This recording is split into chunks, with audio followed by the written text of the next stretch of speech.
Hi guys, this is Erica Weston with Fox Sports Midwest, and you're listening to my favorite St. Louis Blues hockey podcast, Let's Go Blues Radio.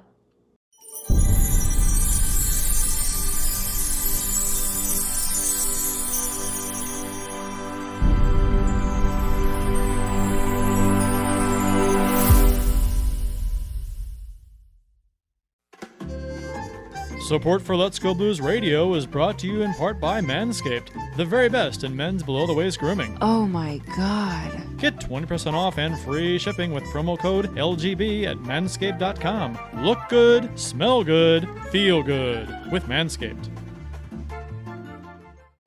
As the world's only personalized vitamin platform based on a health assessment and your DNA, yEaH provides its members with high-quality ingredients backed by pure science. It's science. Check out rockinthatidlife.com and speak with Dustin about how you can reach your goals today. That's rockinthatidlife.com. Center Ice Brewery is a proud sponsor of Let's Go Blues Radio. Visit centericebrewery.com today to schedule a no-contact curbside pickup or make a reservation in their awesome tap room. That's Center Ice Brewery, located in Midtown St. Louis. Let's go Blues!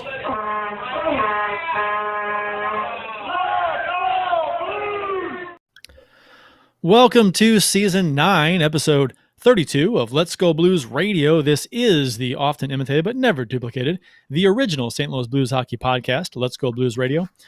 We're broadcasting live on Wednesday, April 21st, 2021. This is franchise episode number 298 all time. Your hosts tonight are yours truly, Kurt Price, Bill Day, and Jeff Ponder. And for your listening pleasure, for the next little while, we'll be talking St. Louis Blues hockey. To interact with the show on social media, we're on YouTube, Facebook, Twitter, Instagram. Just do a search for us. If you can listen to a podcast, you can certainly search the internet. Check out our Discord server at letsgoblues.com/Discord, where you can voice or text chat with us or other Blues fans before, during, or after games or anytime. We are dual live streaming right now on YouTube and Facebook. If you haven't already done so, please subscribe to the show. We appreciate that very much. Smash that bell so you get notifications when we do go live. Welcome to the big show, fellas. Are you guys ready to start telling it like it is? Because somebody's got to tell it like it is right now. Really big shoe! The big shoe. I'm ready to tell it like it is. I'm busy in another forum telling people how it is. So, I'll come over. I'll come over and tell it how it is over here. I'm multitasking. All right. Bill's over there on Postnet, letting people know how he feels about Mark McGuire's home run race. Postnet. Oh no, it's Parler. I'm on Parler because it's been a meltdown for about 24 hours. It's pretty fantastic. Postnet. That's yeah. Talk about Postnet. That's pre-STL Today days. Wow, it is. That's like I went way back. That's like 2000. Yeah. I made a 1998 reference with it. You like that? My timeline was correct. Yeah. Postnet was it was the. I remember the switch to STL Today, and they talking about the Rams Super Bowl run. And they Blues acquiring Chris Pronger. Yep. Sorry, wow. I kept interrupting you. Go ahead, Kurt. You remember the switch to STL Today, eh? No, I do. I was excited. It was although I didn't like the name STL Today. Postnet, the Post Dispatch. I guess that made sense, but it was postnet.com, right? That sounds right. That always bugs me. Should have been post.net. Well, I'm sure that was taken, but postnet.com? What? What would have been better? Postnet.net? No net. Something else. How about postdispatch.com? Or, I don't know. That would have been better. A lot better. It still should be postdispatch.com. STL Today is weird. That might be taken. There's other Post Dispatches out there, isn't there? I don't know. STL postdispatch.com. Kind of long. I'm sure. Well, that makes sense. I'm sure somebody went out and tried to hijack them, like all the major newspapers. And, and at that time, they squatted. And at that time, they're like, we need to, we're not going to negotiate with terrorists. And so we'll just do STL Today or postnet.com. That was a thing for a while, the squatting, but they cracked down on that. And it was then, I don't know if it was illegal to do that or if they had the rights to take it away from you, that was an interesting time because people would do that. And then I think that was not allowed for a while. I think people had their domains taken away because they were squatting. You had to actually be using the site for something, not just a placeholder to sell to someone. Congratulations, guys. Our Nerd Talk just lost us 30 listeners. It's not Nerd Talk. It's history. Right. It's Nerd History Talk. By the way, you go to postdispatch.com. It does take you to stltoday.com. So they must have bought that at some point and redirected it. So why don't they use that? I don't know. They do use it. That don't make no sense. Today. I don't know. This is, by the way, everybody, this is all we're going to talk about the whole show. There's nothing else to talk about in Blues Land. It has been a slow week, actually. It kind of has been, yeah. But we do have the show that we have a number of things to talk about, so we should probably move along. Well, Kurt, let's also mention the fact that we do have shows still during the off season. We're the only blues podcast that does that, so we're always going to find stuff to talk about year round. You get a blues fix in the off season right here. Let'sGoBlues.com. Mm-hmm. Don't forget it. Don't forget it. Don't you ever forget it. We won't let you. If you listen to this God show, knows I won't. We do not let you forget anything that we do. So Sunday was the Bobby Plager Celebration of Life service at Enterprise Center. After the service, the procession went down Market, which was the same route as the Stanley Cup Parade. So Bobby Plager will be buried Sunday during a private ceremony at Bellerive Cemetery. Did you guys watch? I know a couple of us were talking about going down to the visitation, the public visitation, and I don't think we made it. But did you guys watch the parade? I had every intention to go down to the visitation on Friday, but the wife got her second vaccine shot Friday morning about 7:20, 7:30, and she was sick as a dog the rest of the day. So I felt bad leaving her on kid duty while also being sick. And then Sunday was my vaccine shot. I got mine in the middle of the day. And I thought, I'd love to head down there and be a part of it. But again, I don't know how I'm going to react. It was much better than the first time, by the way. But couldn't get much worse. Oh, God. No, it really couldn't have. You almost died. I'm not kidding. That is the closest to death I have ever felt. Wow. Was my first vaccine shot. That was awful. But the second one, I had a fever for about 3 hours midday Monday, and I was just kind of tired and a little achy for about 24 hours. Other than that, I was fine. But yeah, so I missed it on Sunday because of that reason. So unfortunately, I had to miss all the festivities. But I was being a good husband, Yeah, and that's what you need to do. I was being a dutiful son on Friday.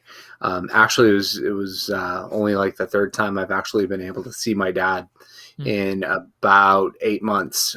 He's been in a nursing home, and it's just with COVID restrictions, it's just been impossible to see him. So we took him for a haircut in the morning, and spent some time in the afternoon, and yeah, by the time the afternoon was over, I actually, even though it was a day off, I had to come back and get a lot of work done. So I didn't get to see that Friday, and then Sunday was our vaccine day too, and we just didn't know how we were going to react, and decided to stay in. And well, we planned to stay in, but we had to. We decided we'll go pick up a couple of things, and 4 hours later we finally got home. But I had since Jeff told his vaccine story, I'll tell mine. I had arm injection site soreness. That's it. Felt a little bit for maybe like an hour and a half. That that smell you have when a cold's coming on, and then nothing. Julie had the same thing. She was knocked the fuck out. Like she was, Monday night, I was still, I was working, and it was, probably 9 o'clock, and she said she was if she could muster the energy, she was going to come get me to take her to urgent care because she was feeling so bad. But she was plastered on the bed and couldn't get up. We're a treasure trove of excuses today because I ran out of time. I was gonna meet Amy down there and go do the visitation thing, but ran out of time. The work ran late, and I got stuck here at the house doing some stuff, and it was like I would have had to rush over there, and I was like, okay, no, I won't go. So it sucks too, right? I know you guys feel the same way because you're not going to be able to. There's not going to be another situation like this. You want to pay your last respects to the ultimate St. Louis Blue, but unfortunately, especially with how life is now, like the situations that the world is in right now, things come up, and it sucks. It's something I'm going to look back in 20 years and be like, man, I wish I could have made that visitation. That would have felt great. I saw the pictures. It looked awesome. Being able to do that one more time for him and his family. But Blues Nation showed up very well and represented us proud. So thank you to those who did go and were able to pay their respects in person. I had a beer in his honor, as I have pretty much every weekend since his passing. Every time I toast it, it's to Bobby. So yeah, and hey, why not, guys? One more. Here's another one to Bobby. But Bill, you can join us later. There we go. Wait, I gotta go right. I gotta go right. You just hold yours in the middle. Clang. Yeah. Clang. All right. But no, I was very proud of Blues Nation when I saw the amount of people that showed up for both events. Very cool, and I'm glad people were able to pay their final respects. Yeah. Stuff gets so busy around here with I mean, being a single dad, 2 kids, house, and work stuff. It's just sometimes it piles up, and I'm like, I got to get stuff done. So yep, I hear you. Speaking of toasting, our official beers of episode number 298. It's 298, guys. We are 2 away from 300. Oh, show 300. So we'll start taking suggestions on what we should do for our 300th show, everybody. Exactly. So we need suggestions for the season, I think. In a couple weeks, it'll be right in the middle of it'll be. What's the schedule here? I'll pull up the schedule. Do I have it in front of me? There it is. No, I don't. Thought I did. There it is. Compelling radio here, guys. Yeah, it is, right. Well, I had it up and I closed it to do something else. Of course, right? That's what we do. Yeah. So 2 weeks. That'll be first week of May. That'll be. Yeah, it'll be. So man. So we'll be smack dab in the Yeah. final stages of the season. So 1, 2, it'll be Wednesday. Yeah. Wednesday the 5th, they play the Ducks. So we can maybe do a post game, but probably Tuesday or Thursday that week if we can. And there'll be 5 games left after that Wednesday game. So we'll have a pretty good idea of if we're gonna be a playoff team or not by then. It's and we'll talk about this in a little bit, but the schedule situation is messed up and interesting. So yeah, we'll show number 300 could be a Who said eulogy? You Bill? That was a good description. That was me. So Cameron Smith in the Facebook chat asks, "Am I still able to yell, woo?" No. In fact, if we could remove you from the Facebook chat, we would. Yeah. Sorry, Cameron. That's not going to fly on this show. That is, I mean, the people who, I mean, I'd like to poll. I like an honest poll with the Woozers, right? Because I'd love to know if they're just clueless or if they're doing it just to piss people off on purpose. I think it's more the latter. I really think it's the latter. Or if it's just drunk people just being drunk. Okay, quick story. When I was in college and back when the Blues were awful, it was, for those that remember those years, Kurt and Bill, you can vouch for this. Oh, God. It was awesome. Being able to go to games because it was so cheap. You could literally get in and you'd pay, what was it, like $8 was the last row ticket, and you could sit in row A of the 300s, no problem. Sometimes we even snuck, and this is one of those times, we would sneak down to the 100s. Every now and then the ushers would kind of be on lookout for people who would do that because they knew that's what everybody did. But one time, my buddy and I, we sat about 7 rows from the ice. Because we literally watched this couple sit in the seats, and then they got up, and then we saw them move like a couple sections over to sit with some friends. So I'm like, those 2 seats might be open. So we went down and sat down. And of course, they were playing the Washington Capitals, and Brent Johnson was in net for the Capitals.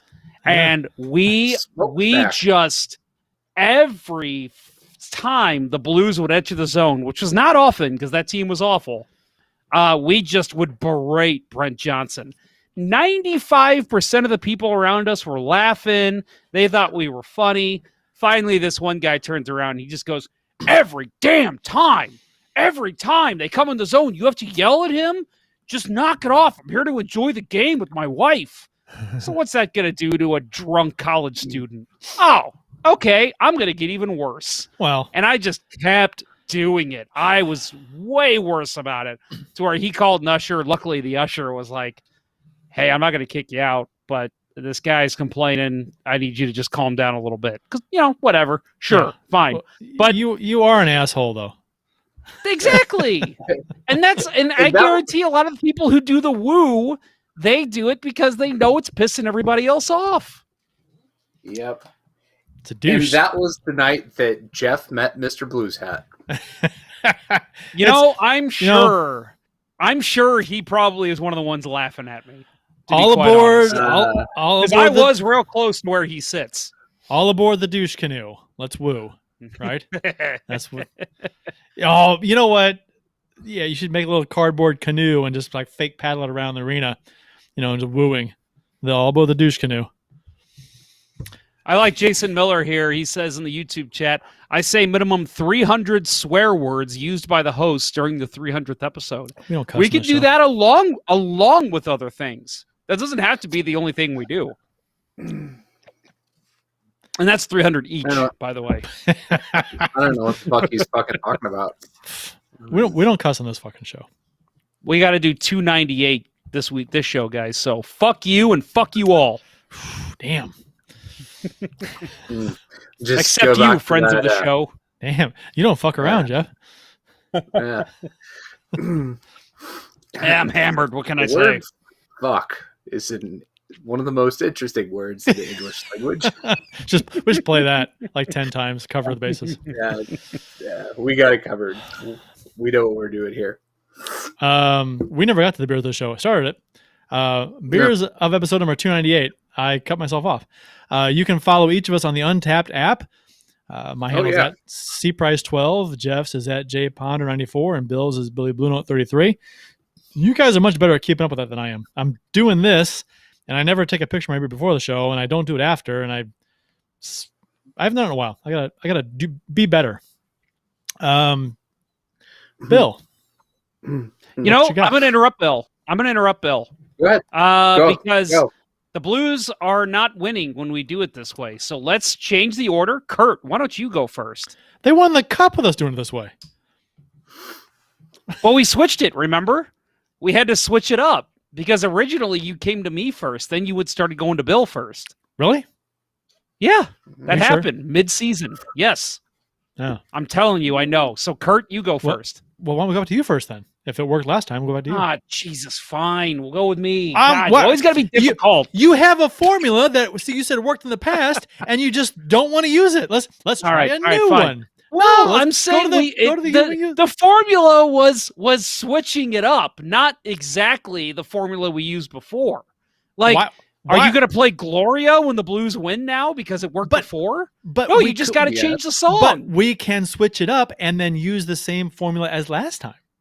Okay. I'm just fine. Don't fuck with what worked before. If you want to do this, if we're going to do it right. Okay. I really hope that like right in that moment somebody like found us on YouTube. I was like, oh my God, all these guys do is yell at each other. Some 12-year-old kid. This is the greatest thing in the world.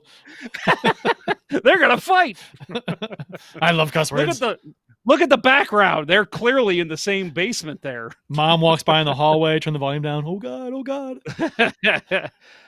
So mine is the Beauty India Pale Ale from our friends at Center Ice Brewery. Again, I say all the time, not a fan of IPAs. This is the best one in St. Louis, the Beauty. And of course, look at that beautiful art there. A little Brent Burns action for you. Center Ice Brewery. Okay. Bill, what you got? I think the Beauty is a little too well kept for Brent Burns. He's it really he's is. much more Sasquatch. He is. He's more caveman Sasquatch like, yeah. Yeah. Now that I'm done multitasking, I am partaking, and I have a repeat. Turn it the right way. Turn it the right way. There you go. Sump Coffee Stout, perennial artisan ales, made with Sump coffee. Two South City institutions coming together for one hell of a beer. My beer is. Can you guys guess what this is? Michelob Ultra Radio. Michelob Ultra. No, it's not. I'm not. I didn't just finish a golf tournament. Which you know what? I'll tell you, or 5K. I'm telling you what. After a 5K or a golf scramble or something, Michelob Ultra tastes good. It's a you do not want a heavy, overly flavorful beer. You want cold, something light. I broke out the Bud Light Orange. It is. I should have guessed. It's that time of year. It's that time of year where I'm stocking up again. Bud Light Orange from the institution that is Anheuser-Busch Brewery in St. Louis. Drink responsibly. You know it's an institution in the Ponder bathroom.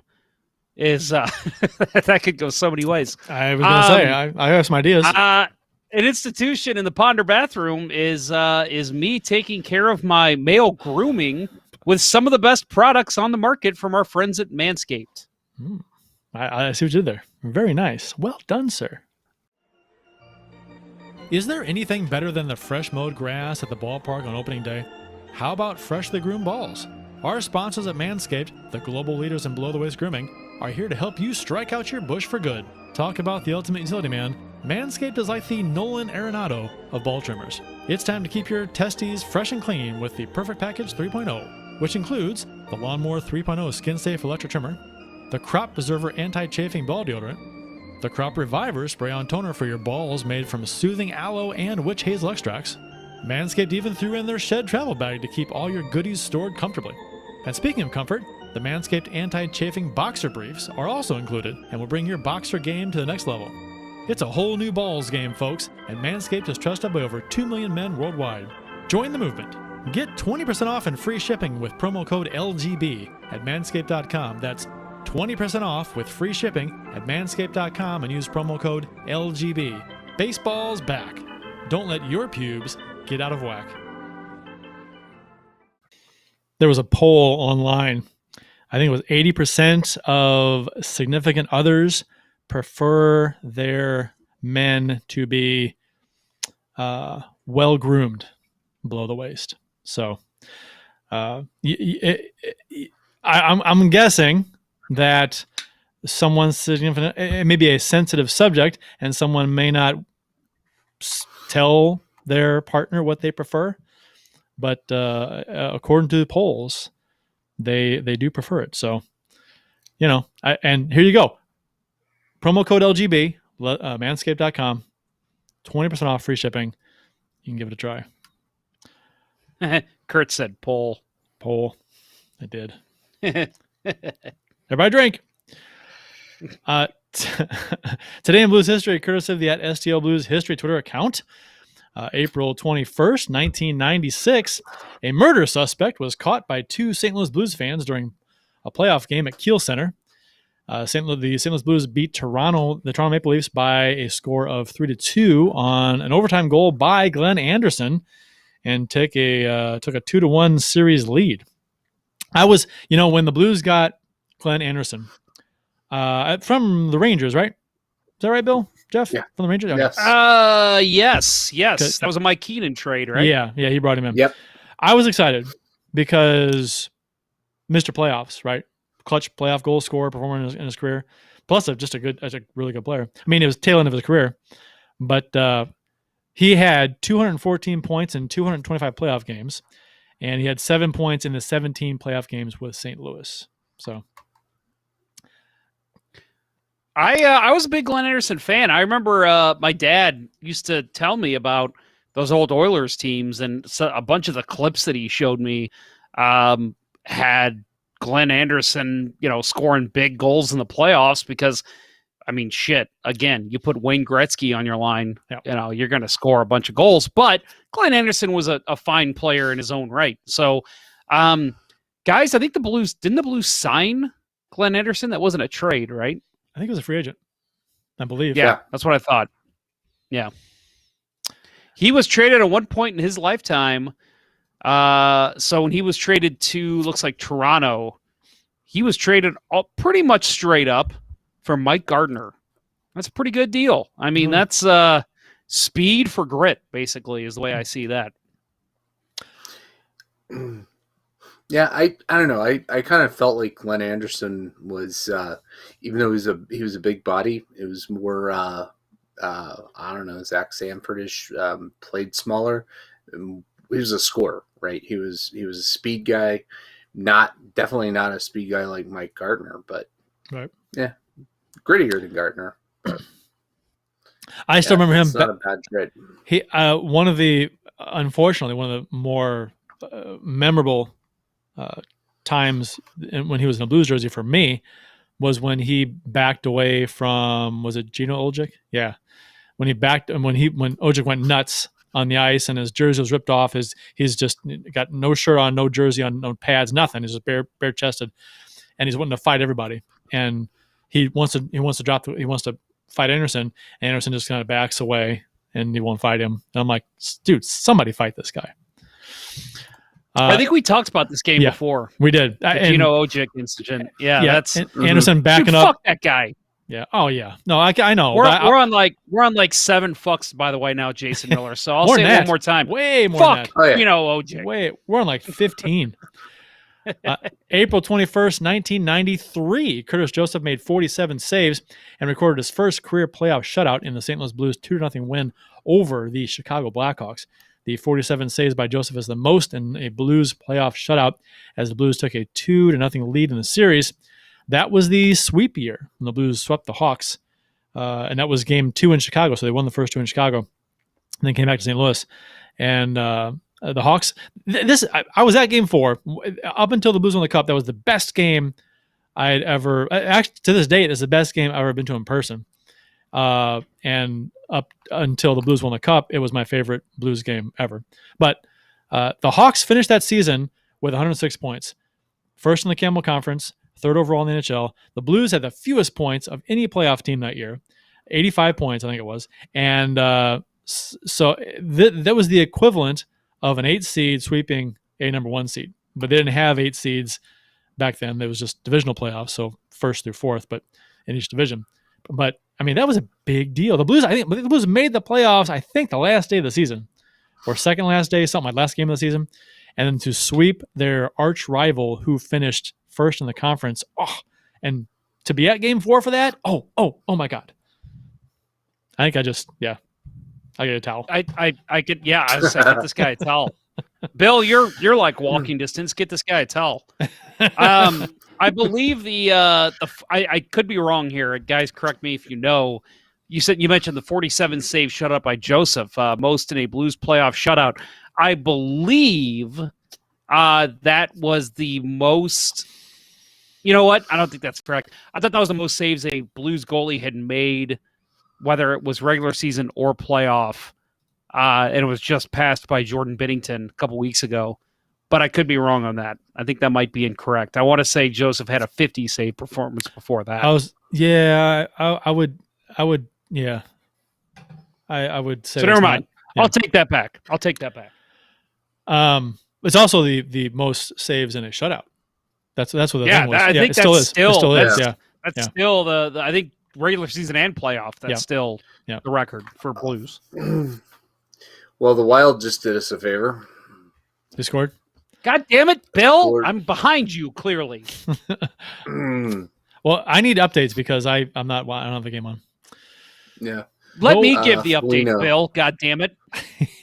Yeah. All right. You get the next one. All right. You got it. That's not a. Oh, hey, just so you guys know, the Wild just scored.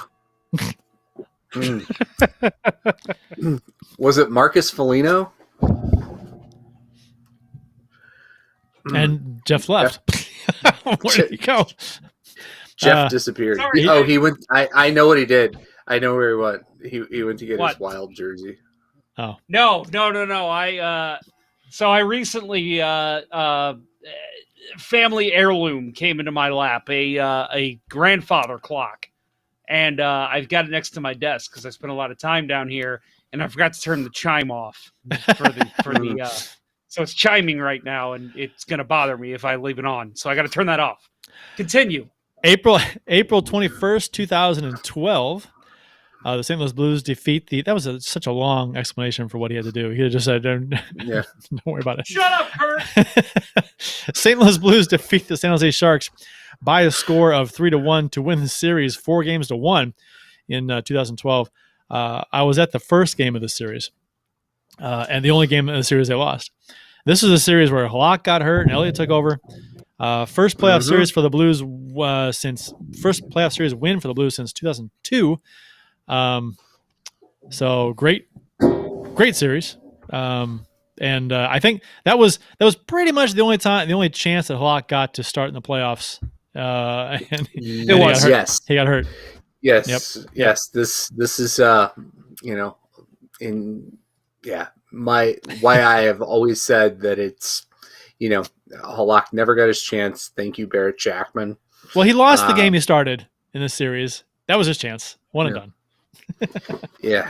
Well, he was never given an opportunity. We've got our first he was hurt. Possible comment of the show. Here's a candidacy here. Jason Miller says, stay still, Bill. We may be able to watch the game in your glasses. Oh. How's that?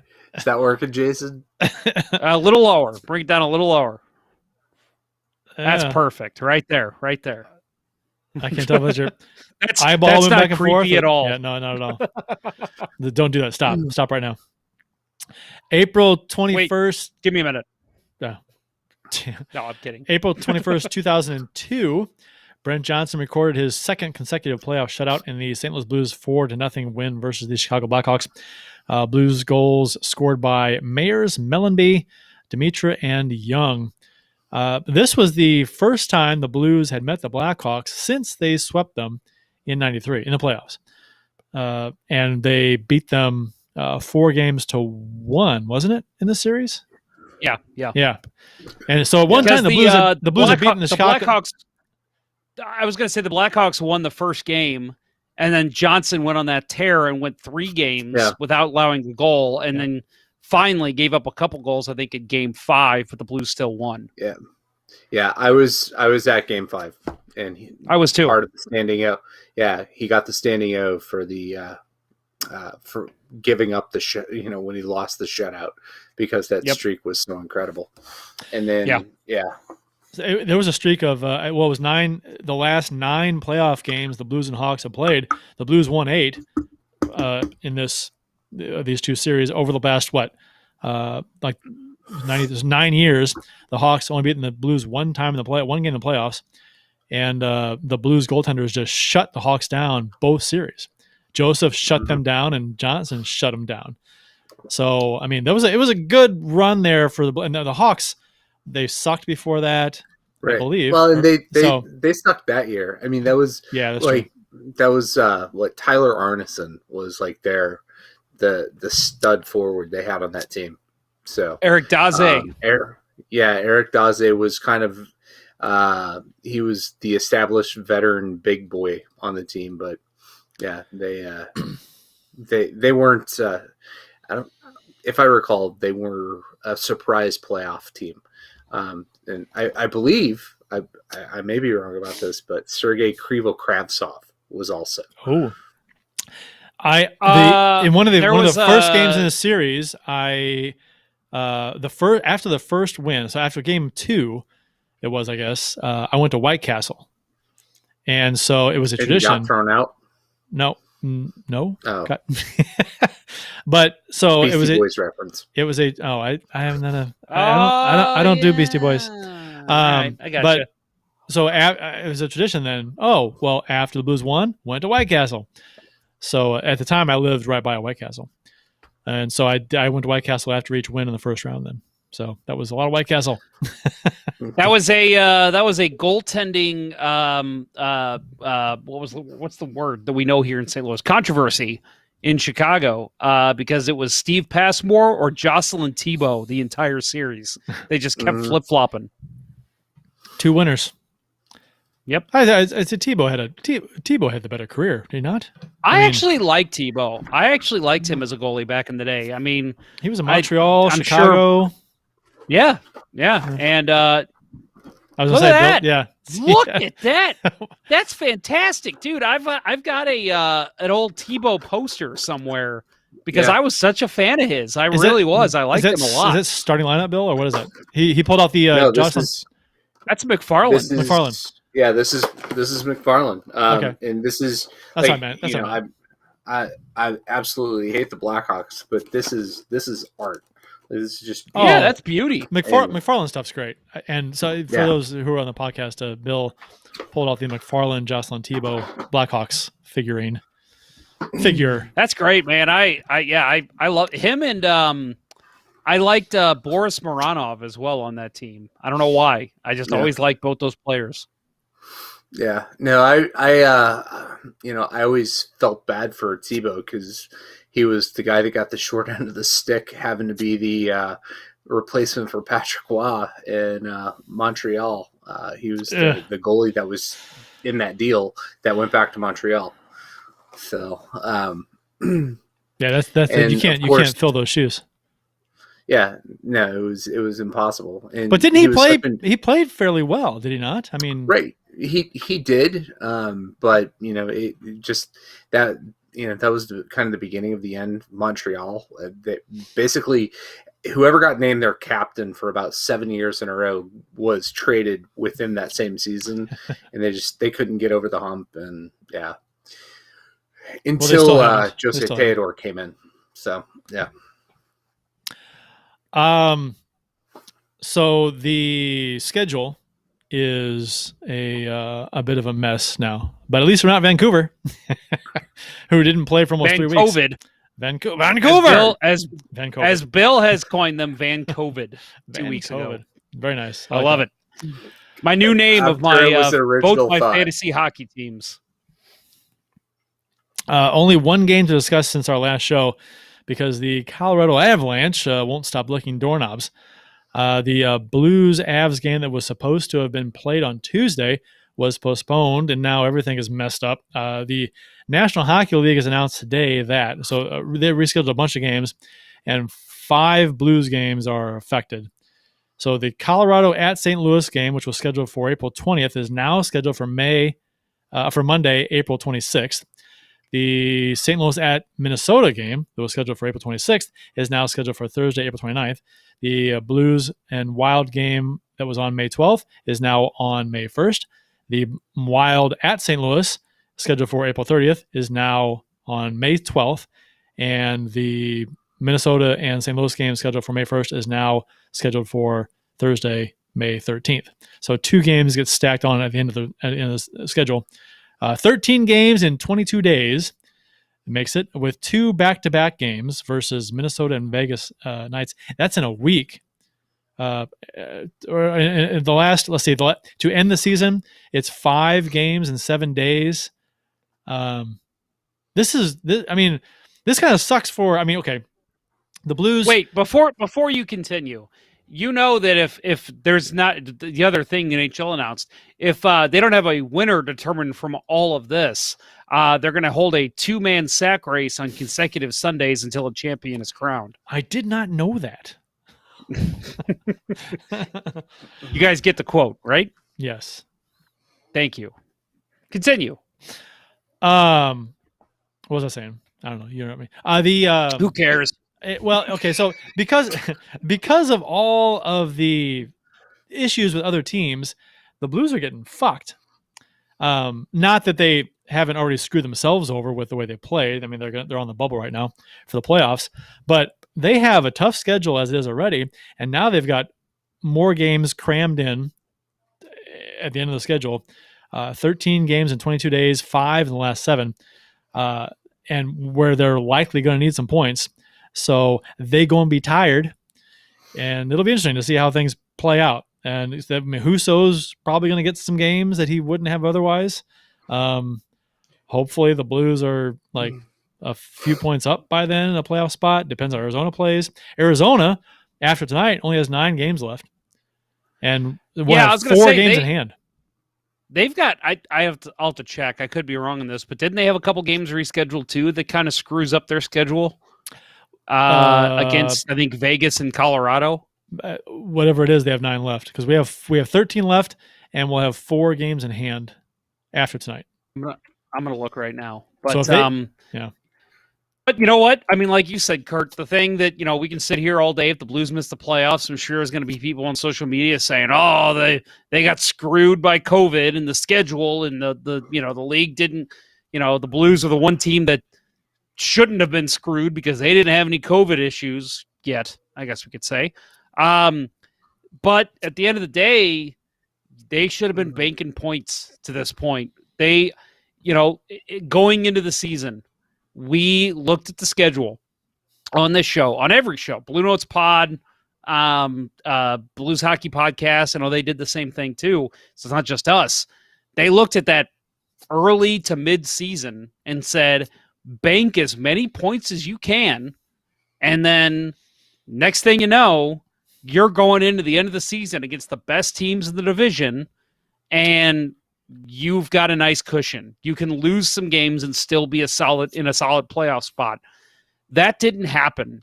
So at the end of the day, we could, yes, there's going to be people that are still going to bitch at the end of the year if the Blues miss the playoffs, or if they get matched up against a team that's not favorable to them in the playoffs.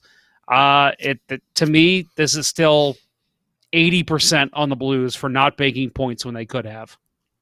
Sure. Yeah. I mean, it definitely, for the team that has had only false positives on the COVID list all year, the Blues, it feels like the Blues have been the most affected team by other teams' COVID issues. Mm-hmm. And no kidding. Just go back to the fact that we wound up having to be forced to play Arizona 7 straight games because other teams, Minnesota specifically, had to shut down because of COVID. And look how bad that hurt this team. But they needed to make adjustments in that series, and they couldn't do it. And I still, we'll get to the most recent and final game against Arizona. Although I was kind of surprised when you're going through the NHL rescheduling everything that they didn't find a way to do another 7-game series with Arizona, right? Since it was so novel. But going back to that series, like it just, I worry that even if this team makes the playoffs, like, are we that predictable that Arizona could just pick us apart game in and game out, and we can't make adjustments across a 7-game series? Something that we can think about and talk. With that part of the show, with this schedule the way it is and how everything's changed, what this means, right? Is that everyone's DVRs are not going to get the games. It's all screwed up, all messed up. Yeah, it's funny. I use it's kind of a DVR system that I use on one of my streaming apps. And it's funny because, like, for the longest time, I mean, as long as I've had this for 2 years now, it's always spot on with, Brewers at Cardinals and, Blues at Maple Leafs or whatever. And now I just see all these like Bally Sports Midwest, and it'll just say to be determined instead of whatever's actually being aired, because it's changed so many times. Yeah. It's nerve-wracking is what it is. Yeah. I mean, I'm not affected by the whole DVR thing because I'm VPNing and having. This is the first year I'm really forced to watch live if I, want to. I mean, I know I can go back and watch it again, rewatch it, but I've tried to make the concerted effort to watch as many games live as possible. I don't know setup. The full time frame here, but anybody who has Fox Sports Go, which is still the app, they have not changed it yet. I don't know when they will, but I don't know the time frame, but I know for at least 12 hours after the Blues game is aired, they've had the game on there for replay. So like if you do miss the game, like there was a time that, I don't remember what it was, but I think it was an 8:00 start, Blues and somebody. And the next morning, I was like scouring through NHL Network and Bally Sports Midwest. I'm like, okay, somebody's going to replay the game today so I can watch it. And then I just happened to like look on Fox Sports Go for what time the Cardinals game was, and they still had the replay of the Blues game on there.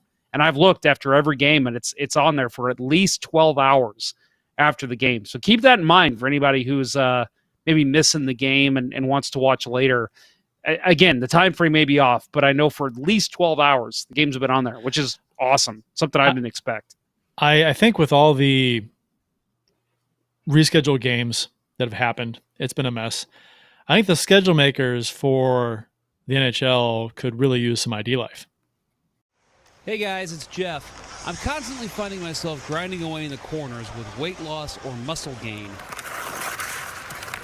Whenever I asked the experts for help, it was never anything feasible for my lifestyle. I spoke with my friend Dustin over at rockinthatidlife.com, and he explained that there's something known as active fat, which is fat stored in our abdomen that influences hormonal functionality. Because it's in the abdomen, it's close to vital organs. Don't you want something that'll be your third man in? RockinThatIDLife.com offers Slim Plus, which helps remove stored fat and burn it as energy. Slim Plus also includes alpha-lipoic acids, which functions as the team bus, transporting nutrients where they need to be stored within your body. This will assist with energy and improve your overall mood. So whether you're looking to put on muscle or lose weight, Slim Plus has your back. Find out more at RockinThatIDLife.com. That's RockinThatIDLife.com, and tell them Let's Go Blues Radio sent you. Guys, first of all, I've been rocking that IDLife.com for a little while. And Well, apparently when I was in Orlando, I looked fantastic, according to listeners. But no, I've actually seen, I think I mentioned last week, I've done the Slim Plus, and I've actually lost, I hadn't lost weight last week. I've lost 3 to 4 pounds this week. I know it kind of fluctuates. Part of it's workout routine, all that, but it has helped. So, it's crushed those late night cravings that I get. But I want to add real quick, our friend Dustin, as we mentioned, our friend over at RockinThatIDLife.com, there is a promotion right now with the energy formula, which I know I've used a ton. I know Kurt uses. I know Bill enjoyed it when he used it. It's you buy 2 bags of energy and you get a third one for $5. So again, they got different flavors. I think there's 3 or 4 different flavors. If you buy 2 bags of it, which what is it? There's I think 30 sticks in each bag. I could be wrong on that, but it obviously it'll last you a while, last you at least a month. But you can get a third bag now for $5. That's through the rest of this week. And again, if you want to know more about this promotion or anything else, text Dustin over at 636-393-8893 636-393-8745. That number again, 636-393-8745. It's Dustin, our friend over at rockinthatidlife.com. And again, make sure you let him know that Let's Go Blues Radio sent you. Dustin needs to make a commercial for the show, and he can say that, you buy 2 bags and you get the third one absolutely free for $5. There you go. There you go. I like that. For a $5 donation, Yeah, you get a third bag. That's from a cartoon back in the 60s or 50s or something, that Warner Brothers. Oh, when you were in your 20s. Right. Yeah. Some kind of shady salesman cartoon character. I'll tell you what I'm going to do. I'm going to give this to you absolutely free for $5. I loved it as a kid. So funny. Now here's something you'll really like. The 3-2 loss to Arizona, the last game the Blues played. This was a huge game for both teams. Arizona had lost 5 straight. The Blues had just passed the Coyotes in the standings, had a 1-point lead on them at the time, and had a couple of games in hand. So if they had won this game in regulation, that's a 3-point lead for the Blues with 2 games in hand. The Blues had 13 games left. Would have looked pretty good at the time. I mean, you had been feeling really good about your chances because you had lost previously to Colorado, but you played well in that game. You just came up short at the end, and that's before that you won 3 straight.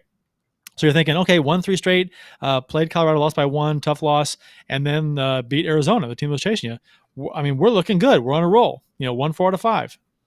But no, now they lost Arizona in a game they were up 2-0. The one of the worst officiated games I've seen in a while, in a sense that they just didn't call the stuff they should have called. Blatant stuff. Not ticky-tack stuff that they bitch about, your fans bitch about, but stuff that is like blatantly always called. Right. It wasn't called. And they were inconsistent about it. Think about the trip when Garland pulled down Krug, right? That was awful. That gets called every time. It happens the very next period, the Blues, same thing, gets called. And they scored a power play goal on that power play against us. And that sucked.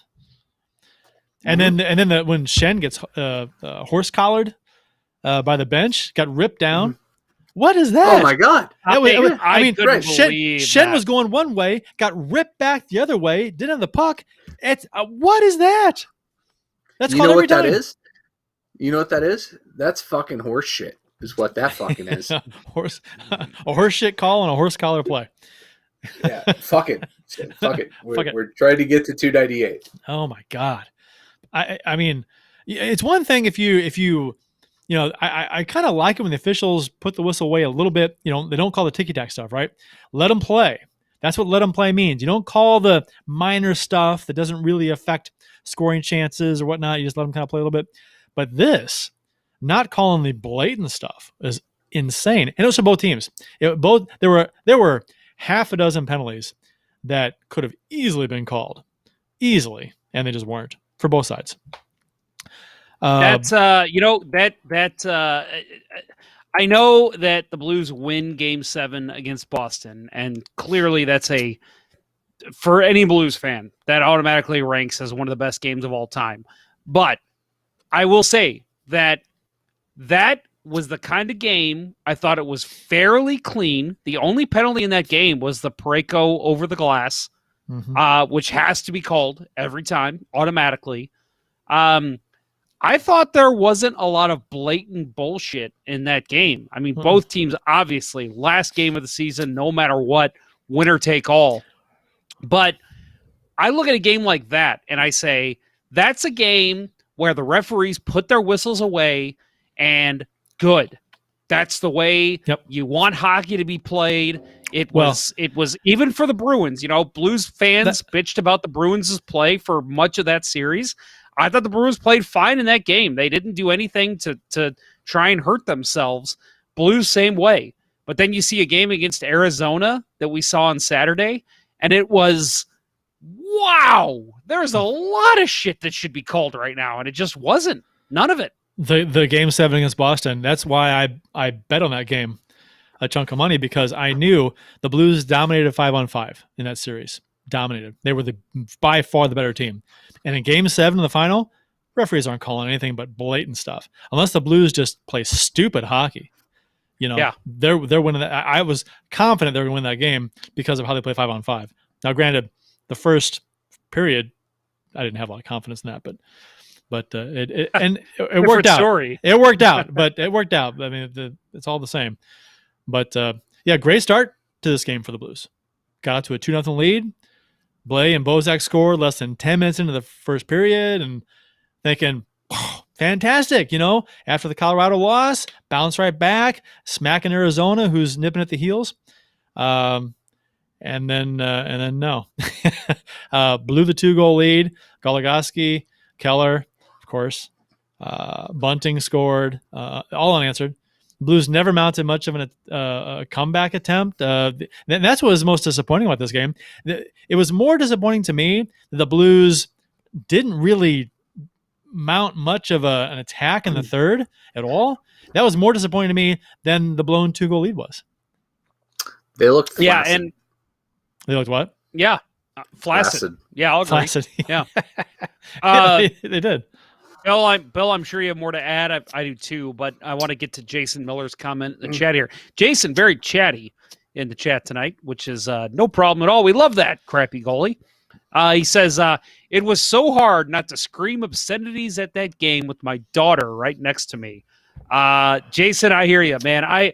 My son, the fact that he is not dropping the F-bomb every day at school is nothing short of a miracle, because lately this season, that fucking fuck, that's coming out every 3 minutes during this, and in that game particularly. Oh my God, I was like, I'm gonna have a heart attack. I'm so pissed off right now. And it was the same thing, Kurt. It was exactly what you said. It wasn't the fact they gave up the 2-goal lead. It was. We'll talk. I want to get to their last couple minutes of play. Bill, I want you to comment on this first, but I just thought, this is where you need to come back as a playoff team, and they just didn't. No, they didn't even make it. Usually in a case like that, the team that's trailing pulls the goalie, you'll get some pressure because the other team's going into a shell, right? It didn't happen. We didn't have the pressure. We didn't have the. It just didn't. It wasn't there. The urgency was not there. I don't know. Yeah, it seemed to me like the Blues just folded after Arizona scored, after Arizona tied the game. Honestly, because it was like the script was pre-written, right?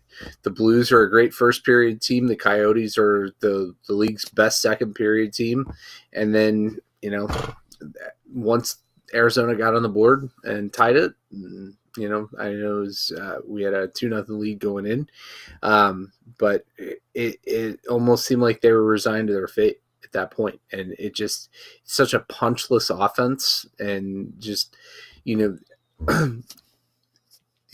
always have hope with this team. If they're within a goal, that pull the goalie, and the 6-on-5 magic happens, but they didn't look good at all after the first period. They stopped getting to the middle. They couldn't connect 2 passes to save their lives. Well, and one thing, this is going to seem like a compliment, but it's not. Mike Hoffman has had the hot stick, and I will say late in that game, it was clear they were like, Mike Hoffman has been our go-to guy. Mm-hmm. So get him the puck, which 100%. What a 100%. Goal. Sorry. You do that. Sorry, Jeff. 30 God seconds. Damn you, Bill. 30 seconds. Fucking motherfucker. I hate you. By the Wild, I take it? Kaprizov. And tell me if I'm not wrong about this, but every time you hear one of the announcers say his name, you think Capri Sun. Yeah, exactly. Capri Sun. I do now. Good job, Capri Sun. Anyway, fuck you, Bill. Look at Second that of all, goal, though. Look at that goal. oh, that is, oh my God. Fuck him. How are you so, that, as a hockey player, I see a guy do that. I'm like, I could try that with nobody else on the ice and I can't fucking complete that. That's stupid. That is stupid. Anyway, so Mike Hoffman, they kept feeding him the puck, which, Alex Ovechkin, Wayne Gretzky, when guys are hot, you get them the puck. But it wasn't just a matter of giving him the puck. In the last minute of the game, it was the same fucking play over and over and over. It was Mike's going to be on the top of the right faceoff circle it behind the net, bring it back to the point man. Point man slides it over to Hoffman for a one-timer, which that's his sweet spot. Yeah, I get that. I have no problem with that. But I do, in the sense that they tried that. They tried that every single time they got the puck, and it was just. And Hoffman flubbed both shots. Or does stick break on one and he flubbed another one? He had a chance, and I have no problem with him feeding because that's what he is. Great players. He's one of the best in the NHL. Ovechkin, it's over there. It's predictable. You know it's coming. You can't stop it. Same thing with Hoffman. I mean, it's just the way it is. That's his game. Hoffman's not Ovechkin. No, but he's one of the best in the NHL from that spot, one-timers. But I will say, if you want to set that play up every single time, that's fine. Yeah. But you have to, at some point, maybe it's Torrey Krug, maybe it's Tarasenko, rather than sliding it back to Krug and then back to Hoffman for the shot, rather than Tarasenko doing that, or O'Reilly or whoever, take the shot from where you're at and cause some havoc in front. They know what you're about to do. They know you're trying to feed Mike Hoffman over there. Get it to the net before that happens and cause havoc and hope somebody's crashing and could just poke the puck in. And they just weren't doing that. I complained all season long. They weren't using him properly. They didn't feed him like they should have been doing, and they finally started doing it. I'm not going to complain. He didn't get the shots off that he should have, that he usually does. So who knows what would have happened if he had actually connected on it. But I was happy to see them feed him for those opportunities. I don't care if it's predictable. If it's predictable, fine, stop it. If you'd have got it on net, maybe they would have. I don't know, blocked it, whatever.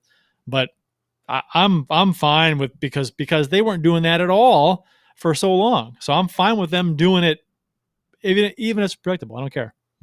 That's me. All right, Bill. Thanks for letting me have the empty net goal to tell Kurt. Wild score an empty net goal with 11 seconds left. Well, I had the game set. That was a great look off. That was a great look off, by the way. Totally. Yeah, it was 4 games in hand in Arizona. 4, and we're down by 1 point. This is here.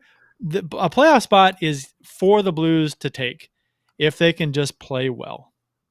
They don't have to play amazing. Arizona is handing this to the Blues if the Blues can win some games.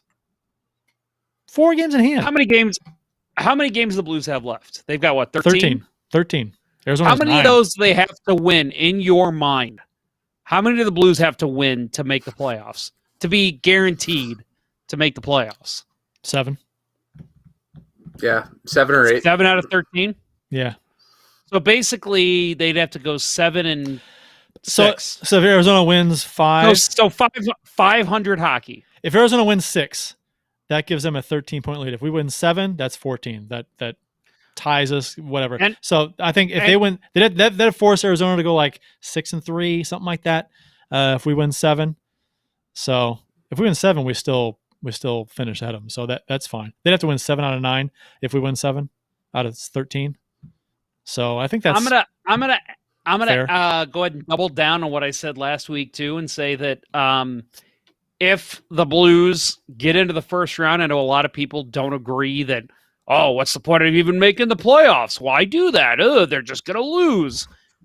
I think you never know what happens in a 7-game series. I'm all for them making the playoffs and just seeing what happens. I'm across that bridge when you come to it with the playoffs right now. I'm not gonna. It's what, a few weeks away, a month away. So I'm not even gonna think about it. A lot can happen between now and then. I'll cross that bridge when I come to it. This team needs to show me some stuff, and they need to figure stuff out anyway. They need to figure some stuff out to even make the playoffs. If they can make the playoffs with this schedule, that would mean they've won some games against some good teams. So they'll have something going for them if they make the playoffs. Which Moneypuck has them at 40% to make it. Which 39.6. That's going to go up now after Arizona loses. So it's going to be like probably 45 now at least. Man, Austin Lynch is just coming after Bill. You might lose your moderator rights here on Discord, Austin Lynch. Bill might be pulling them. He says, hey, Bill, we still hoping for 40 goals from Hoffman. Playoffs included, yeah.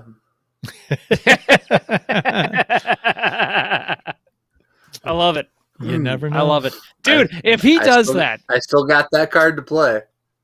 Bill, I'm going to make a claim for you right now. Can we do this? I'm going to do this. You know what? I'm just going to say I'll buy it for you. If overall playoffs and regular season, Mike Hoffman this season gets 40 goals, I'm going to buy you a Mike Hoffman jersey. How about that? What does he have now? Like 12?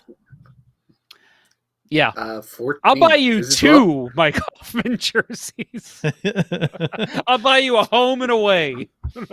Full authentic. Actually, no. Get me all 4. I'll even take a reverse retro. So I think, yeah, man, he'd have to score, like, I mean, if he gets to 20, if he gets 8 goals in the last 13 games, which would be fantastic, that puts him at 20 or so, and then he would need 20 more in the playoffs, which, I mean, 22, 24. Glenn Anderson had, I think, 27 one year, so in a cup run. So the Blues have to go deep. No, I thought we covered that last. We did. Yeah. Last week it was Yari Curry. Yari Curry had 27, and that's the record. No, I think it was 21, wasn't it?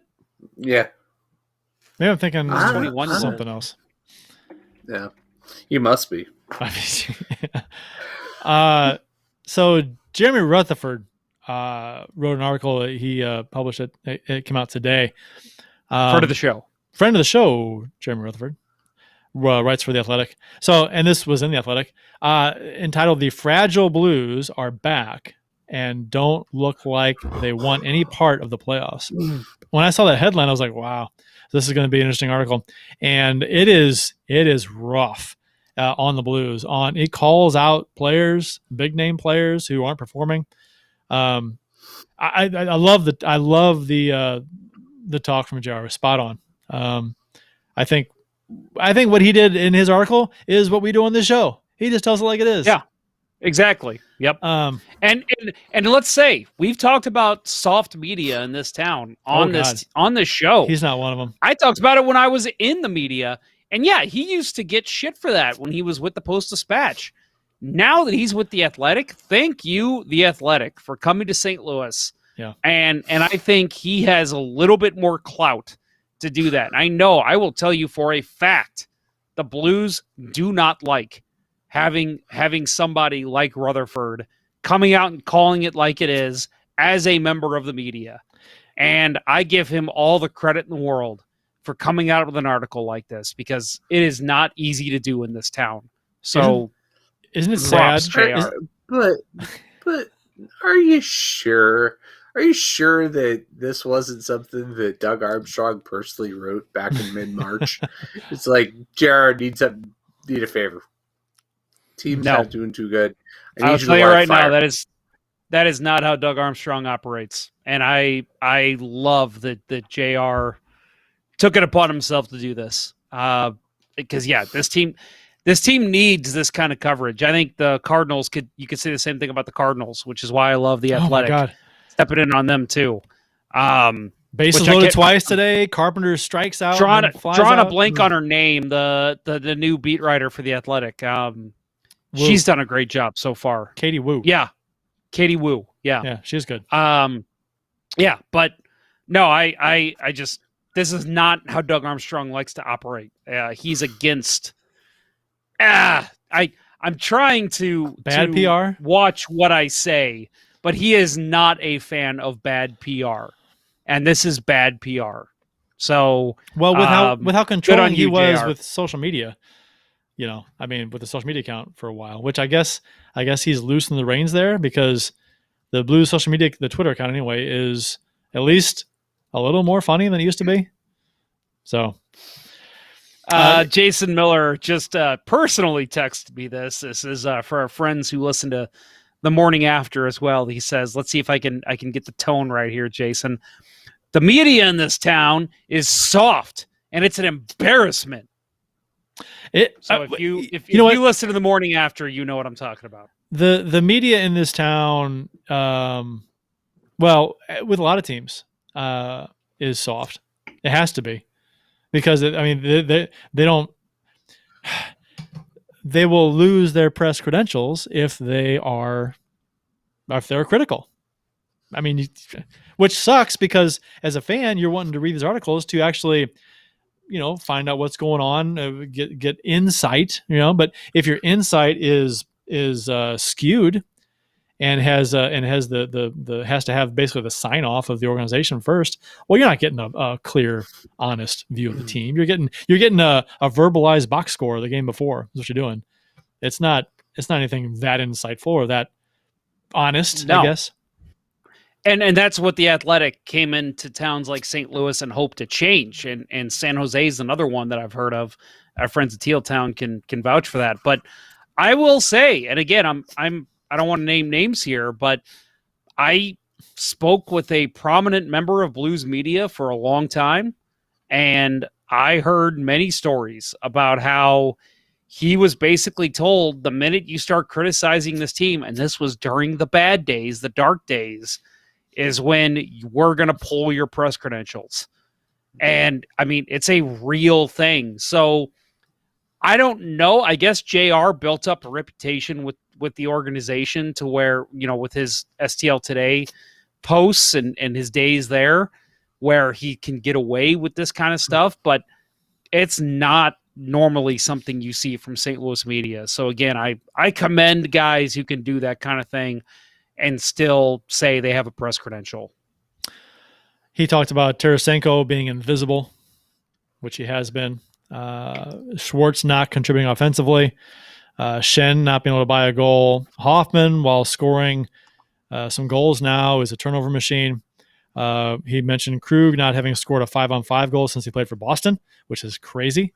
That is fucking, dude, that's something that we have not really talked about on this show. Like, I think he's been okay. He hasn't been bad. He's been fine. He's been fine. He hasn't been like Falk was last year. He hasn't been turning the puck over. Defensively, he hasn't been fine. Lost defensively. But yeah, he was one of the guys who was brought into this team to be a contributor offensively, and we just have not seen that one bit. No, and actually it's gotten worse, because at least early in the season you saw the offensive effort. I haven't noticed him putting forth an effort in the offensive zone much at all. I mean, as far as like letting it rip, I have not seen it recently. No. I mean, early in the season, yeah. Recently, not as much, which is, I agree. I don't know if he's being told not to or what, but Bennington signed a 6-year, $36 million deal, and he's given up a goal a game he probably shouldn't. Yeah, no shutouts. Just, no. It's guaranteed. Guaranteed not to have a shutout, and that I'm looking that up now. How many teams from 2019? How many teams in the NHL have not seen a shutout this year? I'm going to look that up now, because that is messed up. I mean, you saw. Okay, I mean, we've talked about this before, that he needs to be able to steal a game once in a while. I mean, that's what good goalies do. And we've talked about how he doesn't have to be great. He just needs to be good, right? I mean, and he has been, he's been better lately. He's been okay, better, I guess, than he was earlier in the year. His numbers are going up. He's allowing less than he was before, but he's still not that shutdown guy you want to see every once in a while. Putting up a shutout like after we get up 2-0 against Arizona, and then Arizona kind of takes it to us to stand on his head and say, "Hey guys, what's going on? And because the way the goalie plays, when he's working hard, standing on his head, making big saves, that fires up the team in front of him. We talked about this with Allen here. We talked about this with Bennington. The team gets motivated from the goaltender out often, and when your goaltender is just not doing it, it doesn't help with the team, and it makes it harder for the team to play at a level they need to play at to win. So, yeah, I mean, I think we talked about that 4 or 5 weeks ago, just about how the Blues with their second period struggles. This would have been the ideal game for Bennington to be like, boys, I got this, right, and put them on their back and put them on his back and pitch the shutout. Yep. Make all the saves, and I don't think he has it in him to focus all the way through a game and steal a game, or even just in a not that we're going to have any easy games the rest of the season. We're done with the fluff competition in the division, but even in a fluff game, he's never looked like he had that in him to pitch a shutout, and that's the thing that worries me most about him. I mean, you thought after the "we're coming" moment that he had his swagger back. It was lip service at this point. Yeah, I mean, a little bit, but I think, like I said, he's played better, but he's not there yet. I think since his moment, since his "yeah, we're coming," I think he's been better, but he hasn't. He's not where you want him to be yet. Which, come on already. So Berube has called the team fragile several times. Sorry, real quick before we get into that, I'm gonna look up the shutout stuff I wanted to look up, but I want to add, and I've said this before. You mentioned Jaden Schwartz. I let that guy go. Let him go. I'm not speaking for the show here. I'll let you guys say whatever you want here, but personally, even with the 2019 heroics he had in the playoffs, I just don't. Yes, maybe he's a heroic playoff guy, and he's had some big games when the Blues have needed him, not just in 2019, but before that. You need a guy who can still contribute offensively during the season to get you to the playoffs. And I feel like he has just been absolute garbage. And if a guy can't contribute offensively when your team needs it and you're in a contract year, what the fuck are you even doing on the rink? I am all for just let that guy walk. I know that maybe I'm just being emotional here, but I am not a Jaden Schwartz fan. I've said that on this show for years. If you can let that guy go and you can try and fill that role either internally or bring somebody in as a free agent, I think he serves a purpose. He does his job, but I think he is a faux first-line player. I've never thought he could be a guy that could be on a first line on any other team in the NHL unless it's an absolute bottom feeder. And listen, I like Jaden Schwartz. The guy has, I know it doesn't sound like it. He's given some great moments here in St. Louis, but I think it's time to let that guy go. He has just not. You can say all you want. He's played great defensively. He's played great in the neutral zone. He's even cycled well in the offensive zone. You need the guy to contribute some fucking points, and he's not doing it. So let the guy go. I'm ready to see him walk. Do you think that Schwartz might be one of those kinds of players that just doesn't get to the next level without fans in the seats? I don't think he was there in 2019 or 2020. Oh, I think he was. Well, in 2019 he was the talisman for the team. When he wasn't scoring, the team wasn't doing well. And then when he started scoring, especially in the playoffs, the Blues did well. Yesterday was the 2-year anniversary of his goal with 13 seconds to go to win Game 3 against Winnipeg. That was the game where you started feeling the magic, I thought, for the cup run. He had other moments in that series, and against San Jose he had a hat trick. He as he goes and scores, he, like I said, he's the talisman for the offense, which is crazy. You don't think of him as one of the people that you need to contribute to win, but that's what he is, and he's not doing it. And the team's floundering. I mean, again, to JR's point, Tarasenko's been invisible.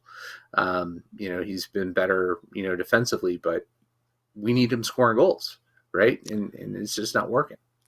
He's had a 56-point season, a 63-point season, 55, 59, 57. Those are his best point production seasons. Last one coming in 1920, 57 points last season in 71 games. So, and what's he on this year? He's got 14 and 28. So he's a little under his production from now. I mean, he's pretty close to his production from 18-19, which is 36 points in 69 games. He's only played 28 games too. So, I mean, I'm not making excuses for him. It seems like a lot of the players on the team have not. Doesn't that add to it a little bit to you, though? The fact that he can't stay healthy, yet he's paid and expected to produce like a first-line player. Oh, that's my other knock on him. No, he gets hurt a lot. I know, but 71 games played last year, 69 the year before, 62 the year before that, and last year he played a full season, right? So it was because that's when the season ended. So, and then before that it was 69. So he was out 15 games, 19 games, 78 games before that. Injuries are a thing with him. He's known for it. But I almost wonder with him, because a number of the players in the team, this team has not looked right since the pause. No. The last half of 19, right? The 1919 season, when they won the cup, they were unstoppable almost, and the cup run. And then the next season, they won the West when the season was stopped short at 71 games. They were in first place in the West. They had a good season, real good season. But since the pause, is it a coincidence, or is it just that the hockey life is different? There's no fans. There's little fans in the stands. Some stadiums have more than others, but not a ton of fans. Do you think that that's affected the Blues more than other teams, where they just aren't able, a number of players aren't able to take it to the next level without fans in the stands, without having that normal routine, without being able to do what they usually do before games, after games? You know what I mean?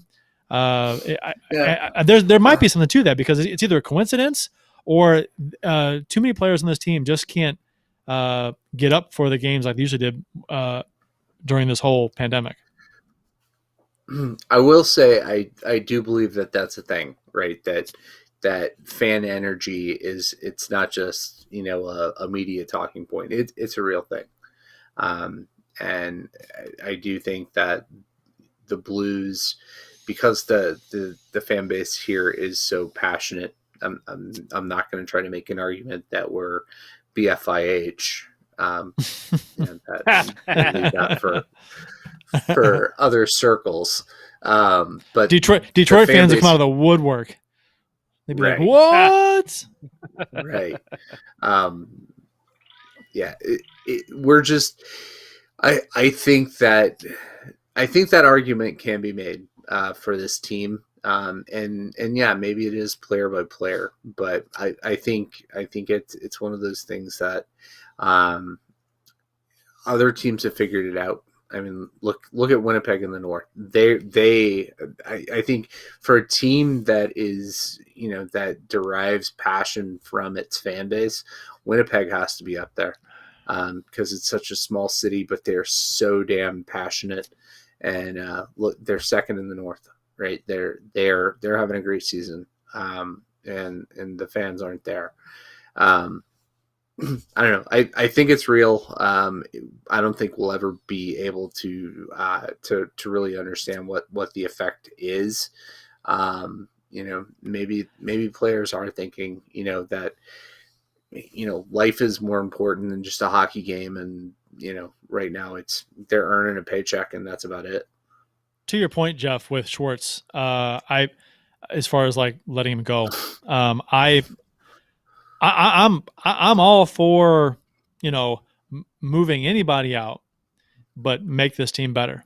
So I'm not against moving Schwartz. Schwartz is a very extremely streaky player, so he can be frustrating for 12 games, and then he's amazing for the next 6 or 7 games. So I'm not against moving a guy out, but bring somebody in who's going to make the team better. And I would, part of me just wonders if it is something with the pandemic, and if next season hits in October where, full stadiums are allowed or whatever, and it's back to normal-ish kind of thing, then I almost wonder how part of me wants to just keep the team together to see how they, wait until everything is back to normal and then we'll see how we play, but that's not feasible. So I don't know.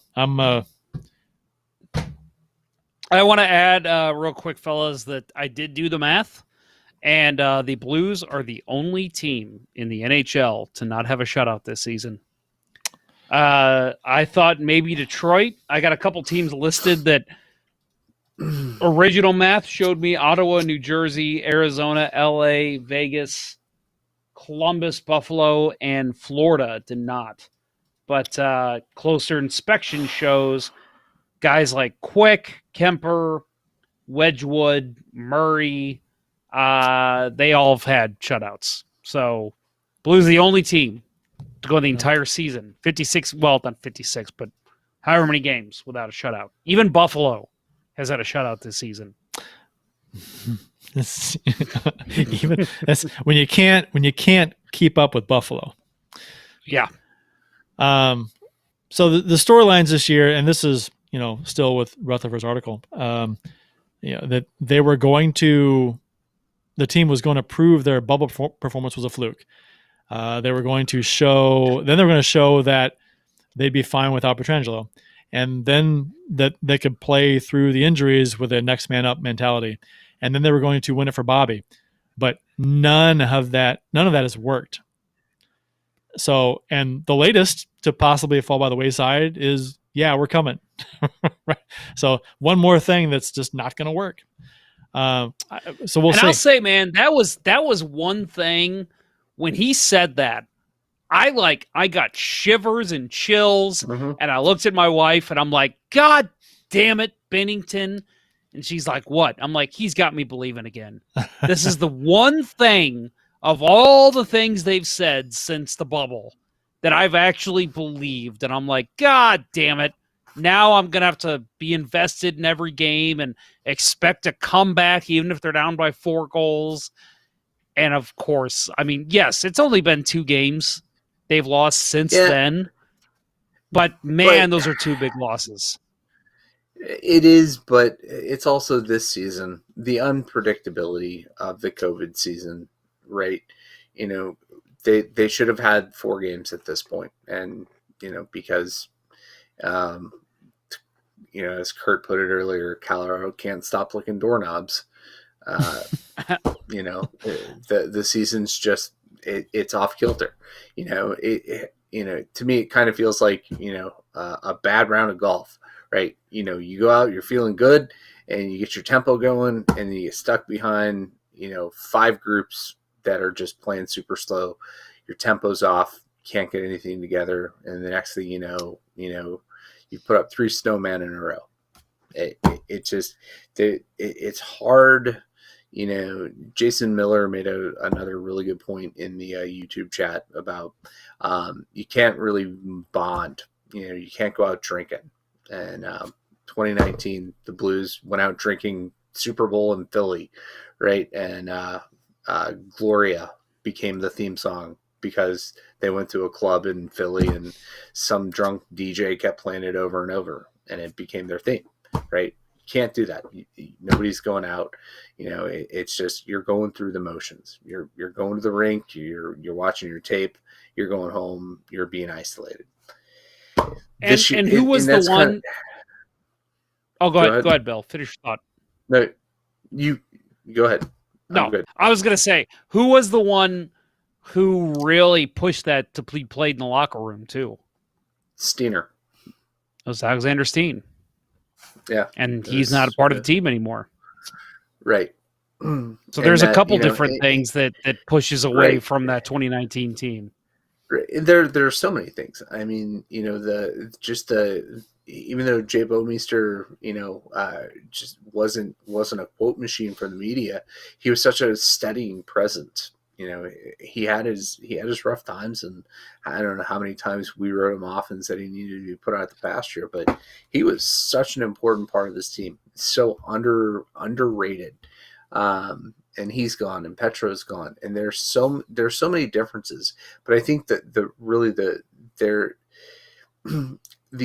unpredictability of this season because of COVID's impact and teams getting shut down and the schedule being shaken up so many times, you know, at this point, I'm like, you know, I hope we make the playoffs because it gives me something to do. But do I expect us to do anything? No. You know, the team hasn't shown me a whole lot. You know, I will always have that hope because we won. And, you know, when it comes to this team, I'm an eternal optimist that, you know, like to your point, Jeff, about Bennington and the word coming, you know, he got you believing again. It's the hope that kills you. And, you know, what else are we going to do?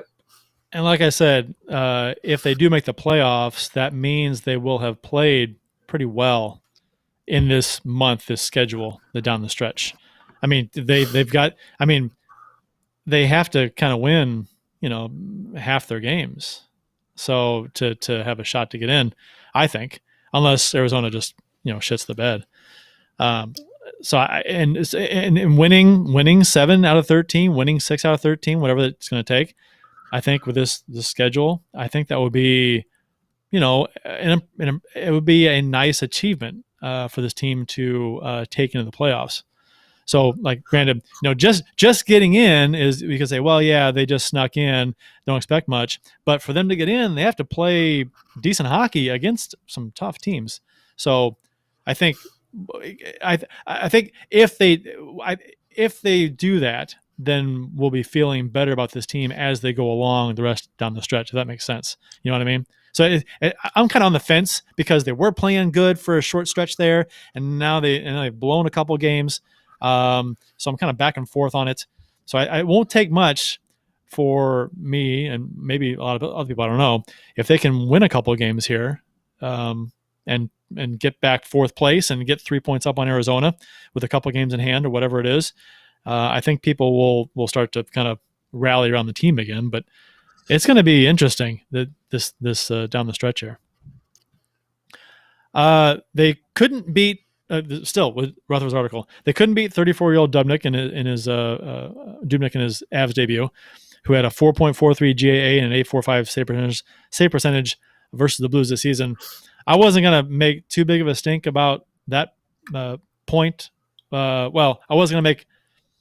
I don't. Okay, goalies can, like, their play fluctuates from team to team, from season to season. You know, he's behind a much better team right now, so. You know, it doesn't surprise me the Blues, they scored 3 on him, but I'm not saying, I don't think the Blues could have expected to have scored 4.5 goals on him in that game against the Avalanche. You know what I mean? Because it's a different team. He's a decent goalie. I don't know, but no, he's fine. He's a fine goalie. Sure. So I think that the article made it sound like the Blues, you know, only scored 3 and they had owned him this year. Well, yeah, he's on a different team now, a much better team, a much, much better team. So that makes a difference. They lost to the Coyotes, lost 5 straight. We should cover that. Bozak, after the loss to the Coyotes, he's quoted as saying, "It's weird. Whenever you get a couple goal cushion, it's kind of difficult to keep that aggressiveness. It's something you should do, and the best teams stay aggressive, but it's a hard thing to do. That's just the way it goes. That's hockey." I was like, and JR said, that's also a losing team's mentality. And I thought, man, that's honesty. That's a bad quote. It is terrible. A bad quote. It's terrible. And there was another thing. The Blues social media team posted something that Bozak said. I think it was actually in the same. Maybe it was the next day. I don't remember at practice, but he said something about like, this time of year is fun. We're looking forward to, playing the rest of the season out and seeing how it goes. Right now, that's not what the fans want to hear. Right now, you want to hear your team saying, yeah, we've been fucking terrible. We're going to turn the dial up to 11 and we're going to fucking show the rest of the league what we're made of. That's what you want to hear. And I think at first when Bozak makes that comment, it's weird, you get a couple goal cushion, you need aggressiveness. But the way that he tailed that quote off with just the way it goes, that's hockey. No, it's not. Listen, no. I have played men's league. I have played high school hockey. I am not at the level of these guys. I say that every fucking week. But like when we lose bad against a team that is clearly better than us, I still walk out of the rink, or at least go to the locker room saying, yeah, we could have had a better effort. That could have gone a different way if we just would have done this or done that. The fact to say that's hockey, no, Tyler Bozak, that is not just hockey. You're a better team than losing to the Coyotes, a team that basically is chasing you in the standings. You need to have a better effort, and you need to have aggressiveness throughout the game. That's your game. That's how you won the Stanley Cup in 2019. That's a bad quote by Tyler Bozak. And he says it's a hard thing to do. Yeah, it is a hard thing to do to maintain a high level of aggressiveness the entire game. It's extremely hard, but you know what? You do it. You still do it. I mean, it's hockey. Professional hockey's hard. Do it. Don't sit back and just not do it. Nathan Ale in the YouTube chat says every team has had to deal with COVID. Dallas got hit hard. Vegas, Vancouver too. Now Colorado. Can't use it as an excuse. They've just lost too much talent and leadership. I can use it. By the way, I think that's a new live listener. It might be. Welcome to the show, Nathan. If you're new, or thank you for contributing. I can use it as an excuse because it's possible. I was throwing it out there as a possibility. I wasn't like blaming that necessarily. And COVID, it's going to affect every team and player differently. Just because Dallas dealt with it or whoever dealt with it and they're fine. I mean, Vancouver's out of the playoffs right now, so I mean, I don't know if they're a good example. Colorado dealt with it. Yeah, they're probably. I think they win the division. But yeah, every team is different. It affects every player, every team different. So, I wouldn't say that it's a blanket statement to, it affects one team one way. It's got to affect another team the other way. I don't think that at all, but I get it. I mean, you see other teams deal with it and you want to see your team deal with it just fine. And maybe they are dealing with it just fine. Maybe that's not the issue, but I'm just tossing out there as it might be, because this team has, like I said, has not been the same. It's like a light switch. After the pause, they were terrible. They had so much time off, and they never got back to where they were in 2020. So, JR said at the end of his article, he said, "Can these Blues achieve it this season? If not, then Armstrong missed an opportunity to improve the franchise's future at the trade deadline. He could have gotten assets for pending unrestricted free agents, Schwartz and Hoffman, that would have helped replenish the prospect pool while simultaneously trying to keep the championship window slightly open." You guys can give your thoughts on this. I think, and I'm the same opinion that I was before. He missed an opportunity he could have sold some players or traded some players and gotten some prospects, picks, or whatever, however many or however how good the picks are. I don't know, probably not great, but I'm still gonna, of the same opinion that I had before, that I want to see what this team does. I'm not saying they're going to do anything great, but this has been a goofy ass season. I just want to see how this team, how it plays out. That may be the decision that cost them some picks, and lets a guy or two walk for nothing. Whatever.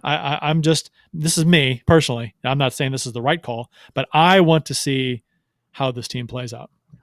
Yeah, and Bill, I want to get your opinion here too, because I think yours was slightly different than how Kurt and I feel. But I just want to add to Kurt's point. I agree 100%. Wanted to see what happened, but I still stand by the fact what Armstrong said after the deadline, and he said he didn't have any. What was it? He didn't have any meaningful conversations. Meaningful conversations for 3 days leading up to the deadline. I have to take him on his word on that. And again, a guy who's been a critic of him in the past, I'm going to take his word on that. If he feels that, I got a call about Jaden Schwartz, but it was for a 5th round pick, I'm not taking that deal either. Your better bet is to see how this team does down the stretch after the deadline. Maybe he catches fire like we've talked about. Same thing with Mike Hoffman, which he has. And see what your chances are to roll the dice and make the playoffs to see what happens.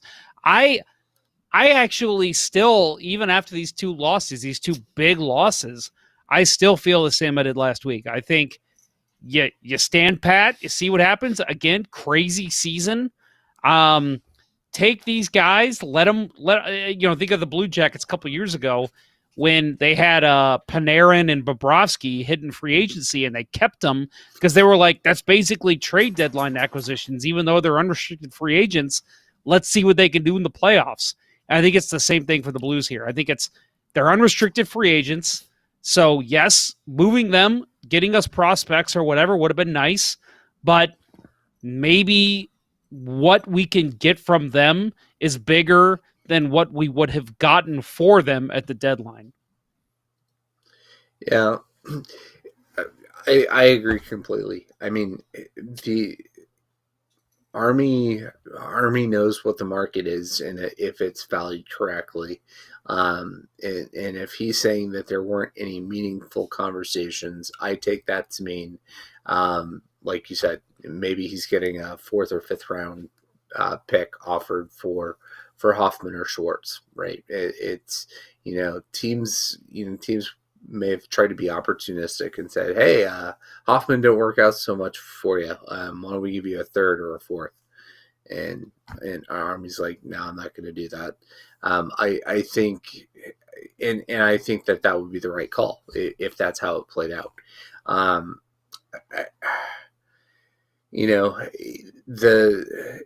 this point, I think it is, it was the right move just to sit pat and see if this team can find some way to gel and do something if it makes the playoffs. And, if not, another thing to think about, you're talking about, maybe you can try to trade for a prospect, but, what the craziness that COVID has wreaked on the NHL, right? How is that impacting, scouts? Like, are scouts able to go and watch games, or are they, going to be relegated to what fans do and watch 8 hours of tape on their favorite prospects now? Is it you don't want to trade for picks because you don't have that kind of intel to say, oh, we know we can get, one of 10 guys, that's on our board because maybe you haven't got that opportunity to see him, and so picks aren't so valuable this year. I don't know. That would be interesting to to get that kind of insight. And I think with Army you'll never get that. But yeah, if the market's not there, don't take just the best deal that's thrown your way. I mean, I think that's just basic economics, right? And unless you have to unload somebody because somebody's contract's kicking in next year, and Army's been shrewd enough not to structure contracts to get screwed that way. I want to ask you guys about Chris Kerber's comments that he made on 101 ESPN, where he said that Craig Berube will get things back on track. There's no doubt in his mind that Berube will get things back on track for the St. Louis Blues, and we'll talk about that after this word from Sunrise Brewery. Sunrise Brewery is St. Louis's only hockey-themed brewhouse. Stop on in during the next game to experience the ultimate hockey fan brewery while sampling various hockey-inspired beers, such as Old Arena Lager, the Beauty IPA, the Rotating Pale Ale Series, or seasonal offerings such as their Imperial Stout, their Lime Sherbet Sour, and much more. While you're there enjoying any number of their fantastic beverages, you can admire the bar top and tables made of authentic arena wood and the actual penalty box door from the old barn. Located at 3126 Olive Street in Midtown St. Louis, it's one of the best places to watch a Blues game, or any game. Visit CenterIceBrewery.com today to schedule a no-contact curbside pickup or make a reservation in the tap room. Center Ice Brewery. Let's go Blues. Please drink responsibly.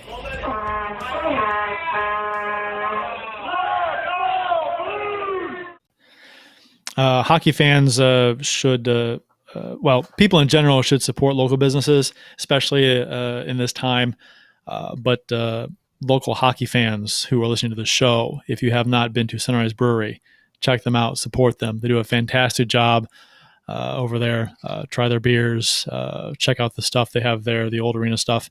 Very cool. Great place to watch a game. So go to the website. If you want to go there, go to the website and reserve a table, especially on game nights, because stuff is harder to come by. So CenterIceBrewery.com. So let's add, if you want to support local as well, about the wonderful jersey I'm wearing tonight, folks. I'm trying to show it as much as I can. Wait, let me do a whole spin here. We're gonna do a whole spin here. So let's go. So Let's Go Blues radio hockey jersey. Very few folks have those. There's those select audience for those. But if you would like one, they are beautiful jerseys and very, very comfortable stuff, not just for on the ice rink. Contact us, Twitter, Instagram, Facebook, or email me directly, jponder94@gmail.com, and I'll hook you up. Yeah, it's a blue jersey with gold trim there and cream color. So very cool. Yeah, like an off-white cream. Basically, not a Blues jersey. A blue jersey, yeah, not a Blues jersey. It's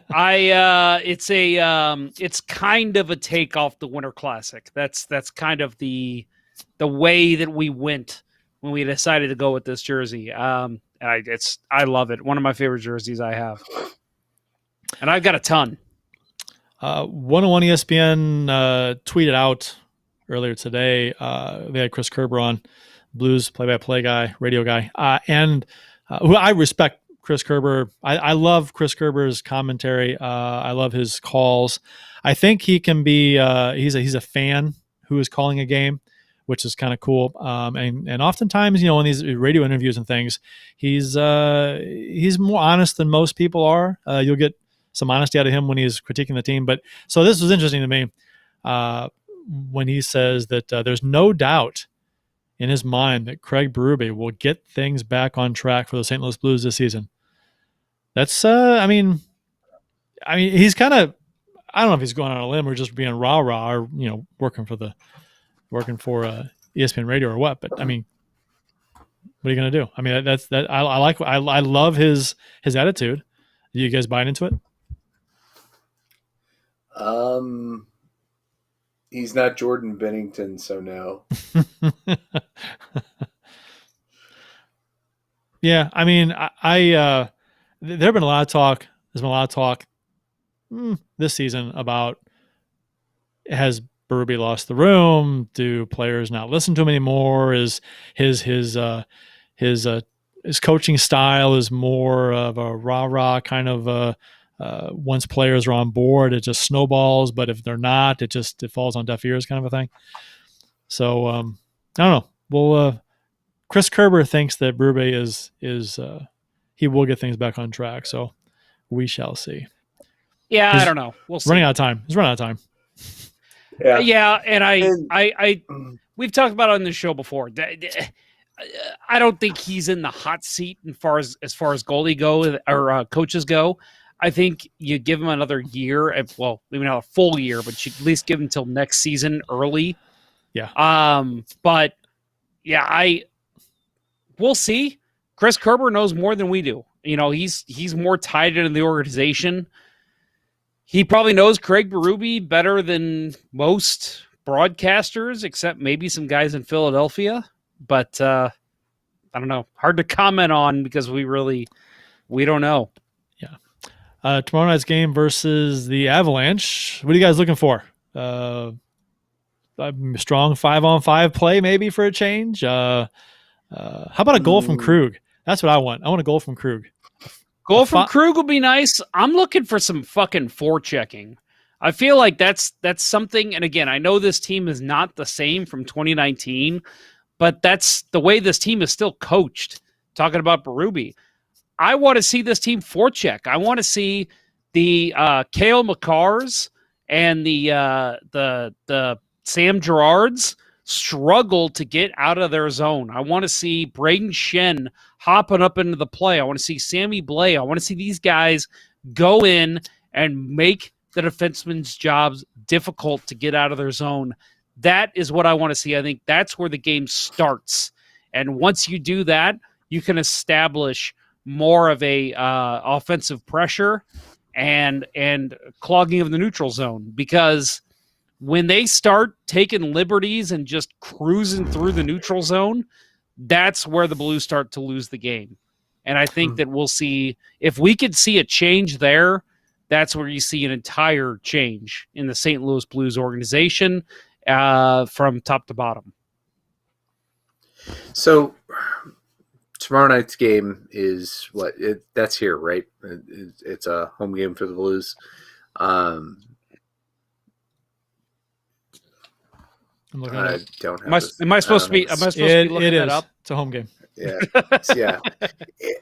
It would be ideal if Colorado's first game back, after a COVID shutdown, was in Denver. Recuperate. We've heard over the years how difficult it is as an athlete to perform in that city. And that would be a great game to try to run their D ragged and really push the issue and see how much of an impact COVID actually has against, on the entire team. But try to do the same thing in the building, in your own building. Obviously, we talked about it before. Certain players might not get up for home games, and the Blues, certainly their home record has sucked this year, but at some point you got to turn it around if there is going to be, if there's to be hope about the season. And no better game than tomorrow night. You got a team that's coming off what is a terrible, a shutdown from a terrible disease that affects the lungs. Push them, come out, push hard, and not just for the first period. Shut them down in the second period. Make the second period a focus, right? Don't do what you did against Arizona. So Revad, new live listener, at least commenter, says here's what he wants to see for a game tomorrow. He says, I think 91 Tarasenko just needs to play greedy, be Hoffman, shoot first and often, pass second. Although his passing skills are top 5 on the team, he just hasn't seemed to fit in. And you know what? I'm going to give you comment of the show for that, because I'm 100% in agreement. I think Tarasenko, that's been the problem for him so far, is I think he's overthinking when he gets the puck. Shoot the damn puck. That's all he needs to do. That's what you're paid for. That's what you're good at. That's what got you the cover of an NHL game. That's what has gotten you MVP of the team. Shoot the puck. That's all you got to do, baby. He said, be more like Hoffman. I say be more selfish than Hoffman. I don't think Hoffman's been selfish enough because he's a one-trick pony. He's got a shot. That's it. Shoot it. What else are you going to do with it, Hoffman? Shoot it. Yeah, I think the last time we really talked favorably about 91 on the show was when he scored the one-timer goal. And, that was a month ago at this point, right? And just when you think, oh, he's getting his groove, it's like, nope, he peaked at that moment, and now he's regressed. I'm on the forecheck train for tomorrow. I think if the Blues can establish that forecheck and just have some offensive zone time, some consistent time in the O zone, an entire shift in the offensive zone from time to time would be great. And maybe who said a strong second period? Was it you, Jeff? It was Bill. Bill. Yeah, that's a great point. I mean, that at some point that's got to change. I mean, that's absurd. Yeah. And that's our second periods have been atrocious all season long. Fucking fix that shit. Right. Maintain your focus from first to second. My God. Yeah, it's so bad that you almost have to blow up the coaching manual, where you focus your players on being ready for a puck drop. Fuck, Berube's got to get these guys focused that they have that second period is their Achilles heel, and come out and get a rhythm going, but be ready to reset after that first period and focus. I think that seems to be what lacks on this team. And Bozak's quote that you read earlier demonstrates that. Focus. So, and Robert Thomas was skating today, so he may be close to returning. And I don't make predictions. I don't do that. I hate doing that, but because they're just made up shit. But I got a feeling about Krug. All this talk about him not scoring 5-on-5 and forever. Hockey gods are going to give Krug a goal tomorrow, 5-on-5, and they'll talk about it on the air. It was just brought up. He hadn't scored since Boston, 5-on-5. Let me ask you: He's scoring tomorrow night. You're making this claim, Kurt? Yeah. Is it going to be a legit beauty vintage Krug with Boston goal? Don't care. Or is it going to be bouncing off a defenseman and go in? You're going to ask me to. So you're asking me to. I've made an amazing shot playing pig or playing horse, and you're saying I should have called bank. Yeah, call bank, baby. Call your bank. No, it's a goal. He hasn't scored since Boston, and you want me to call the type of goal? You are a shootout specialist. I'm surprised that you are not making this call. I am a shootout specialist. Thank you very much. I've never missed. Sorry to mix metaphors here.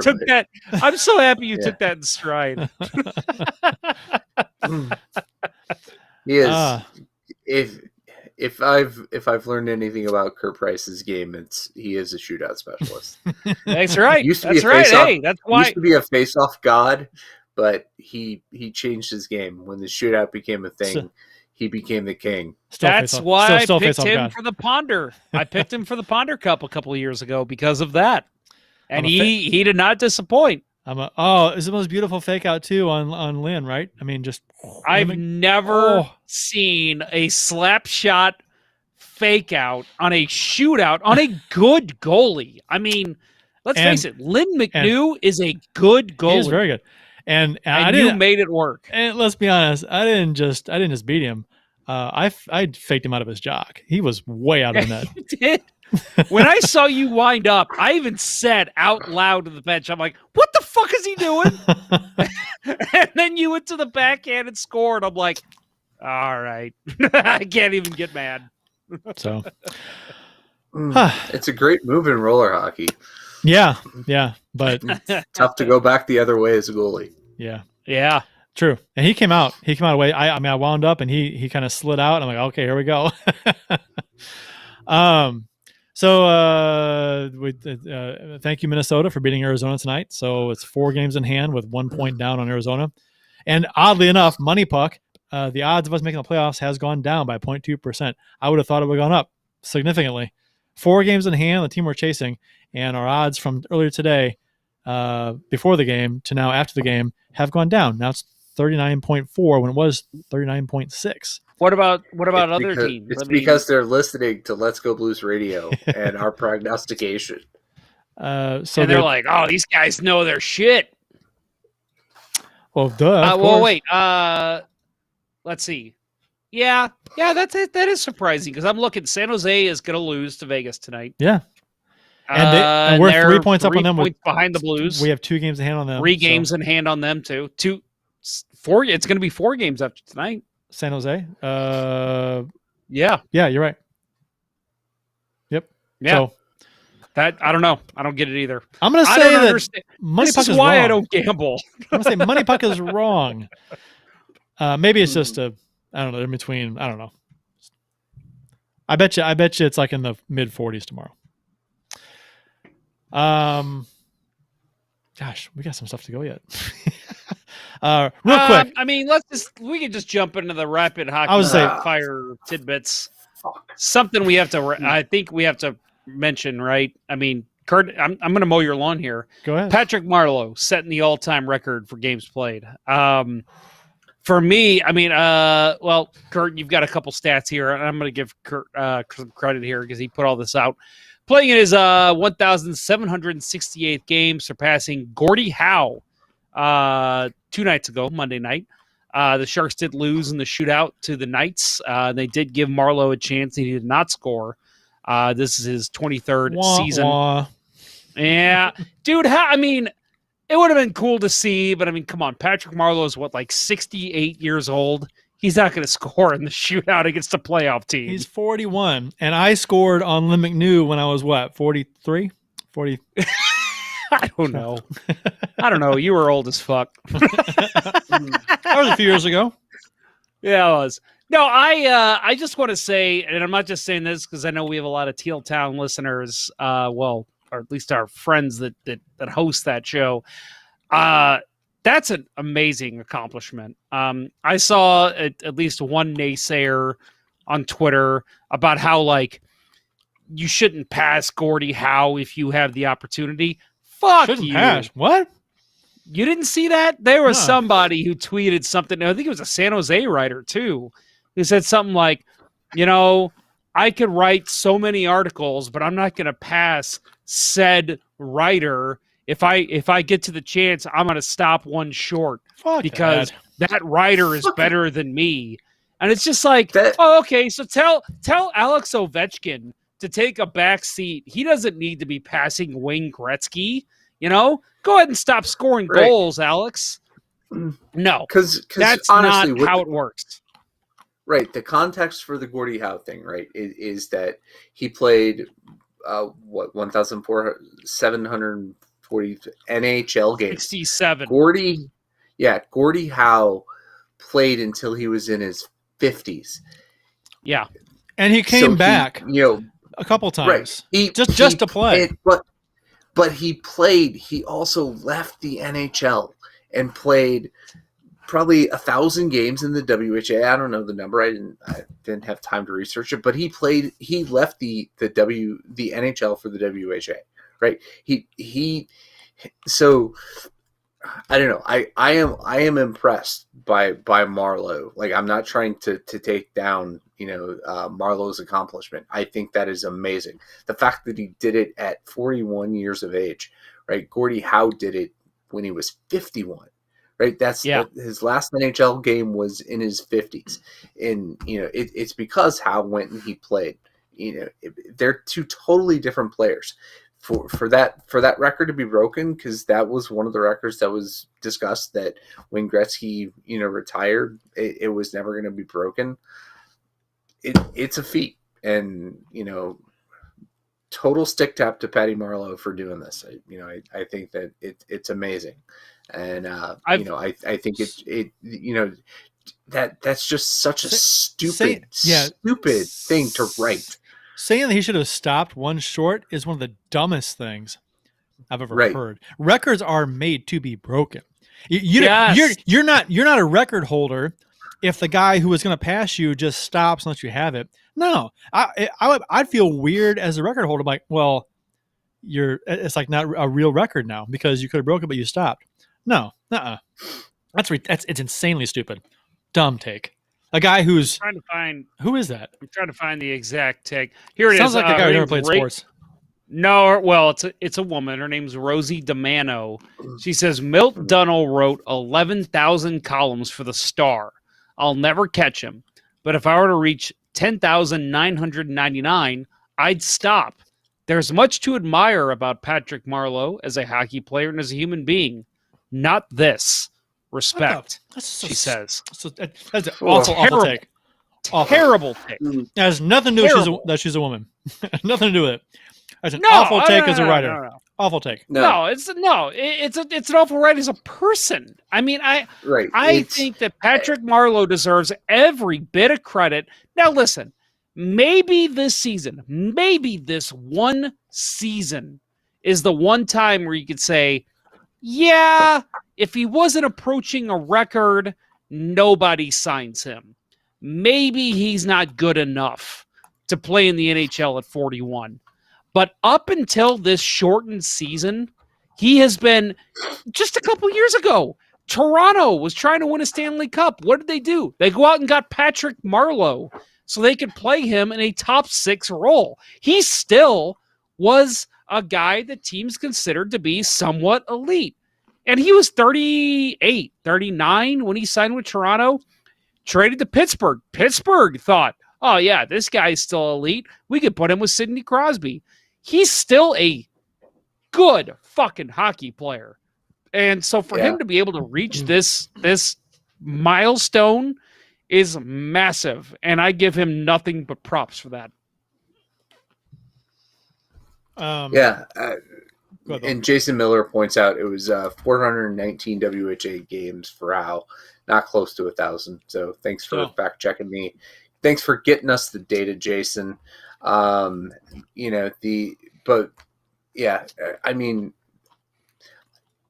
I think the thing that I want to recognize most about the Patrick Marleau thing is that he got to do it. He got to set the record as a Shark. It always felt wrong when he left there. It felt like, as an outsider looking in, that, they had kind of, Patrick Marleau was the number 2 draft pick behind Joe Thornton in their draft year. And he played his entire career until 2017, was it, when he left, after they got beaten by Pittsburgh, that or the year after. Sorry, Eric and everybody at Teal Town for not having the facts on this right. But it